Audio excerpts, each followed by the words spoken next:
Rajkot game ઝોનની દુર્ઘટના બાદ રાજ્ય સરકાર એલર્ટ બની છે, ત્યારે તમામ ગેમ ઝોન, હોટલ, રેસ્ટોરન્ટ સહિતના જાહેર સ્થળો પર ચકાસણી કરવામાં આવી રહી છે.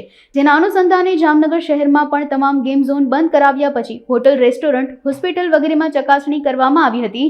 જે તપાસણી દરમિયાન 40 જેટલી હોટલ, રેસ્ટોરન્ટમાં જરૂરી લાયસન્સની પ્રક્રિયાનો અભાવ હોવાના કારણે સીલિંગની પ્રક્રિયા હાથ ધરી હતી. આ પ્રક્રિયાને લઈ હોટલના સંચાલકોમાં નાસભાગ મચી ગઈ છે. હું એનઆર દીક્ષિત એસ્ટેટ ઓફિસર આજરોજ જામનગર મહાનગરપાલિકાની એસ્ટેટ શાખા તેમજ ટીપીઓ શાખા તથા ફાયર શાખાને સાથે રાખી અને રાજકોટમાં જે રીતે બનાવ બન્યો હતો એ રીતે આજે જામનગર મહાનગરપાલિકા દ્વારા જેટલા રેસ્ટોરન્ટ છે જેમાં જે લોકો રેસ્ટોરન્ટ દ્વારા ફાયર એનઓસી ન લીધેલી હોય અથવા ટાઉન પ્લાનિંગમાંથી બીની એનઓસી ન લીધેલી હોય એવી મિલકતને સીલ કરવાની કાર્યવાહી અત્યારે હાથ ધરવામાં આવે. ટોટલ 40 મિલકતો એવી છે જેમાં એ લોકોએ મંજૂરી નથી લીધી. અત્યારે ટાઉન પ્લાનિંગ શાખા છે, એસ્ટેટ શાખા છે અને ફાયર શાખા છે.